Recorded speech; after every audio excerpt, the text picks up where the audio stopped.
కర్నూలు నగరంలోని బళ్ళారి చౌరస్తా వద్దనున్న శ్రీ ఆంజనేయ స్వామి దేవాలయంలో అమావాస్య పూజలు భక్తి శ్రద్ధలతో జరిపారు.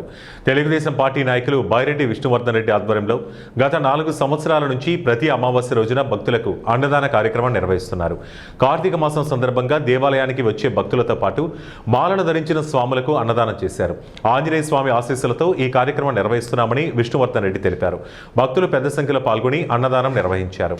చివరి వ్యక్తి వరకు కూడా వడ్డించి వారు భక్తులను ప్రతి ఒక్క భక్తుడు కూడా ఈ ఆహార ప్రసాదాలు తీసుకొని వారు ఆరోగ్యంగా ఆ శ్రీరామచంద్రమూర్తి ఆశీర్వాదాలు, ఆ ఆంజనేయ స్వామి ఆశీర్వాదాలు ప్రతి ఒక్క భక్తునికి అందివ్వాలనే ఉద్దేశంతో, అలాగే ఏ భక్తుడైతే ఉపవాసంతో ఇక్కడికి వచ్చి పూజ చేస్తారో ఆ భక్తునికి అంత ప్రసాదం పెట్టించి ఆ భక్తుడు ఆ నియమ నిష్టలతో ఏదైతే పూజ చేసేటాడో ఉదయం నుంచి ఆ భక్తునికి ఆంజనేయ స్వామి ఆశీర్వాదాలు ఎల్లవేళ వాళ్ళ కుటుంబానికి ఉండాలని ఆశీర్వదిస్తూ వారికి ఆహారాన్ని అందిస్తూ ఆయన నిరంతరంగా అన్నదానం కొనసాగించడం నిజంగా బైరెడ్డి విష్ణువర్ధన్ రెడ్డి గారికి ఆ ఆంజనేయ స్వామి గారి ఆశీర్వాదాలు, ఆ శ్రీరామచంద్రమూర్తి ఆశీర్వాదాలు, అదిలాగే శివభారతుల ఆశీర్వాదాలు ఎల్లవేళ ఉండాలని చెప్పేసి ఆ విష్ణువర్ధన్ రెడ్డి గారి కుటుంబాన్ని ఎల్లవేళ కాపాడుతూ వారు అనుకున్నటువంటి నెరవేర్చాలని, వారికి ఎలాంటి కష్టాలు లేకుండా చూడాలని భగవంతుని ప్రార్థిస్తూ విష్ణువర్ధన్ రెడ్డి గారు ఈ యొక్క కార్యక్రమాన్ని కొనసాగిస్తున్నందుకు కూడా